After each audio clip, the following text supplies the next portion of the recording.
E os primeiros réus a que me refiro, portanto, na linha exatamente do voto, tanto do relator quanto seguido pelo revisor, são aos réus Pedro Correia, Pedro Henri e João Cláudio Genu. E relativamente a eles, houve a imputação dos crimes de corrupção passiva, lavagem de dinheiro e formação de quadrilha. A corrupção passiva teria decorrido do recebimento de quantias vultosas, indevidas, que lhes foram repassadas e que foram reconhecidas em seus depoimentos, ainda que afirmando-as à guisa de ajuda entre partidos, mas o certo é que houve a confissão e todos eles, portanto, todos esses três, se referem rigorosamente nos seus depoimentos a que houve sim o recebimento de formas até diferenciadas, porque tanto houve entrega direta, quanto houve o recebimento por interposta pessoa, e nestes casos, portanto, relativamente a esses três réus, senhor presidente, Pedro Henri, Pedro Correia e João Cláudio Genu, eu considero devidamente comprovado o crime de corrupção passiva. E também o faço, senhor presidente, relativamente aos três quanto à lavagem de dinheiro, porque considero que nos três casos houve o recebimento e houve um movimento subsequente de dissimular ou ocultar a forma, e o que se tem de uma forma mais bem caracterizada é quando fizeram uso exatamente de uma corretora e depois de uma outra pessoa jurídica que negociava, para que se pudesse, então, ocultar, neste caso, um acobertamento com uma minúcia e um rebuscamento perfeitamente caracterizado e comprovado nos autos. Quanto ao crime de formação de quadrilha, a esses três, eu acompanho a divergência iniciada pela ministra Rosa Weber. Quanto a Valdemar Costa Neto, que se valeu, inclusive, da empresa Guaranhuns Empreendimento para intermediar recebimento de parte das vantagens indevidas, houve a formação de um esquema criminoso exatamente para se chegar a este recebimento, foi aqui descrito, houve três formas, o ministro relator mostrou isso muito bem na leitura que fez, tanto dos laudos de exame financeiro quanto dos próprios depoimentos, de que o acusado recebia vantagem utilizando-se de mais de um esquema,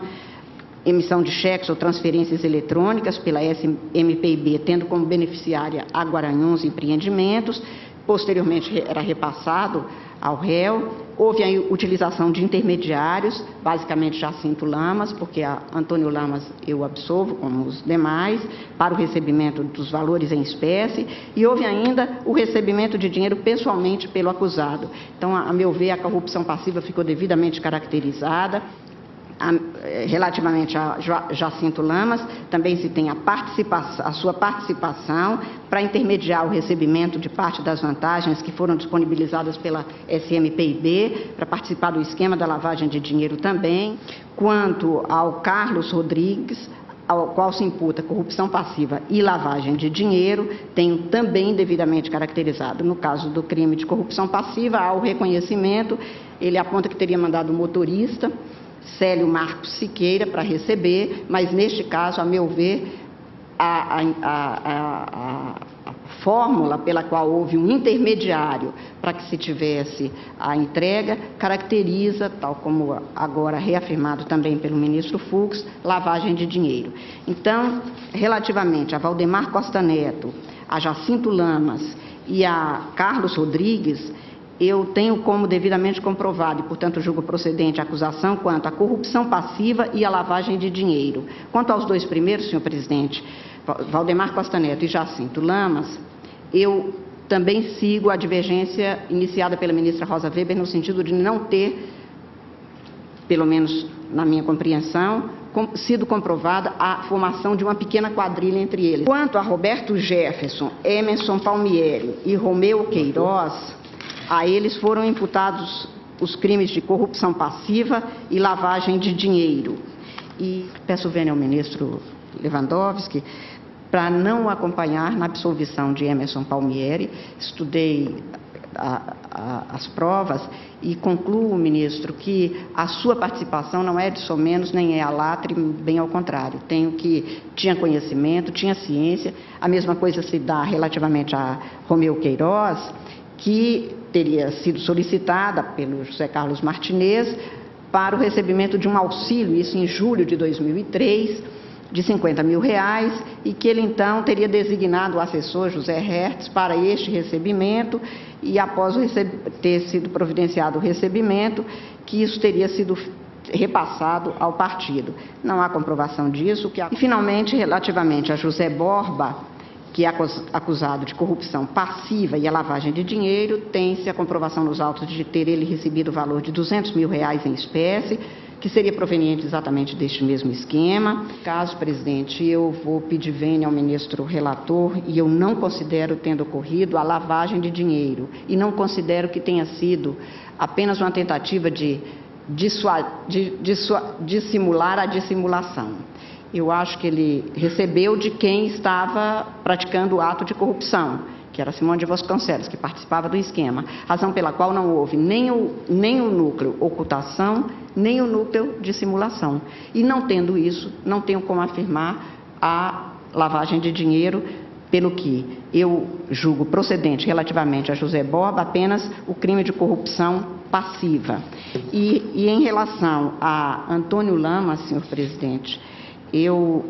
o absolvo nos termos do artigo 387, inciso 7, por não ter havido, a meu ver, a comprovação de qualquer prática. Ele era irmão de Jacinto Lamas e um dia em que este irmão dele não estaria, ele foi enviado como mensageiro para o recebimento de um dinheiro que seria indevido, mas de que ele não tem comprovação ou não há nada nos autos. Eu também absolvo Emerson Palmieri de um dos crimes de corrupção passiva que lhe é imputado relativamente ao crime de corrupção passiva praticado por Romeu Queiroz. Não acho que ele tenha atuado em conjunto, nem tendo conhecimento desta ocorrência. Quanto à lavagem de dinheiro imputada a Enivaldo Quadrado e Breno Fischberg, eu tenho como devidamente caracterizado, porque houve o uso da empresa Bônus Banval, da corretora, rigorosamente para se fazer a ocultação e a dissimulação daquele dinheiro que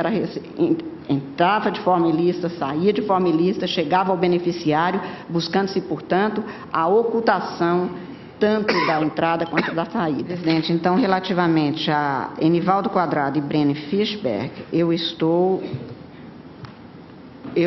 julgando procedente relativamente à lavagem de dinheiro e, tal como fiz em relação a Pedro Correia, Pedro Henri e João Cláudio Genot, também acompanho a divergência com as vênias do ministro relator e do ministro revisor relativamente à formação de quadrilha que não tenho como caracterizado quanto a este.